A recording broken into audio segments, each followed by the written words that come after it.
Bharatiya Janata party తరఫున అన్ని వర్గాల ప్రజలకు విజ్ఞప్తి చేస్తా ఉన్నాము. ఎన్నో త్యాగాలు చేసి ఎన్నో బలిదానాలు చేసి తెచ్చుకున్నటువంటి తెలంగాణ ఈరోజు అన్ని రకాలుగా ఇబ్బందులకు గురైనటువంటి పరిస్థితి ఏర్పడింది.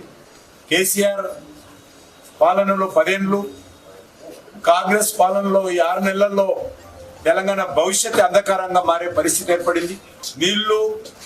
నిధులు నియామకాల పేరుతో వచ్చినటువంటి తెలంగాణ ఈ మూడింటిలో కూడా నిర్లక్ష్యానికి గురి కాబడతా ఉన్నాం, అన్యాయానికి గురి కాబడతా ఉన్నాం, వివక్షత గురి కాబడతా ఉన్నాం, నమ్మక ద్రోహానికి గురి కాబడతా ఉన్నాం.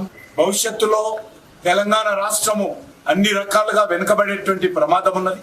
ఈ రాష్ట్రాన్ని రక్షించుకోవాల్సినటువంటి బాధ్యత ప్రతి తెలంగాణ ఉద్యమకారుడి పైన ఉన్నది.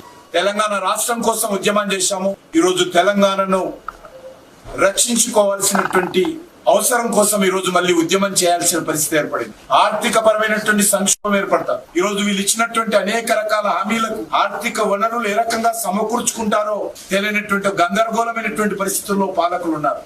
ఏ రకంగా ఆర్థిక వనరులు సమకూర్చుకుంటారు, ఏ రకంగా ఇచ్చిన హామీలు అమలు చేస్తారు, అసలు చేస్తారా చెయ్యరా? ఒక డిసెంబర్ 9 లోపల అమలు చేస్తానన్నటువంటి రైతులను రుణమాఫీ ఆగస్టుకు వాయిదా వేశాము. ధాన్యం పైన 500 బోనస్ మేము 20% రైతులకే ఇస్తాము, 80% దొడ్డు ధాన్యము పండించేటువంటి రైతులకు మొండి చేయి చూపిస్తాము. ఈ రకంగా ఇచ్చినటువంటి హామీల నుంచి వెనుకంజ, ఉద్యోగస్తులకు ఇవ్వాల్సినటువంటి న్యాయపరమైనటువంటి పథకాల అమలులో వెనుకంజ, మరొక దిక్కు వచ్చిన ఈ 6 నెలల లోపల కాంగ్రెస్ పార్టీ ఆర్జీ ట్యాక్స్ పేరుతో, ఆర్ఆర్ ట్యాక్స్ పేరుతో తెలంగాణ ప్రజలను మోసం చేస్తున్నటువంటి పరిస్థితి.